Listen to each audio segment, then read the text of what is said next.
যারা পল্লীগ্রামের শফিক এবং পল্লীগ্রামের বিষয়টা নিয়ে অনেক ঘাটাঘাটি করছেন এবং বলতে চাচ্ছেন যে পল্লীগ্রাম টিভির সঙ্গে এবং শফিকের সম্পর্কটা কেন খারাপ হয়েছে, আমি এটা বিশ্লেষণ করে পেয়েছি।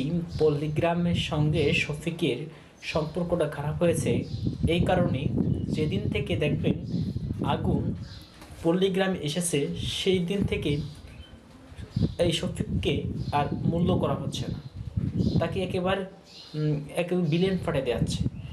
একজন মূল অ্যাক্টরকে যখন বিলেন ফাটে দেওয়া হয় তখন সেই মূল অ্যাক্টর সেখানে কিন্তু অভিনয় করে না। মূলত দ্বন্দ্ব শফিক এবং আগুনের মধ্যে, পল্লীগ্রামের মধ্যে নয়। তবে পল্লীগ্রামে ভাইগনা অথবা ভাই সম্ভবত আগুন, এজন্য কোনো কৌশলে পল্লীগ্রামের থেকে শফিককে বের করা হয়েছে। আশা করি আপনারা বুঝতে পেরেছেন।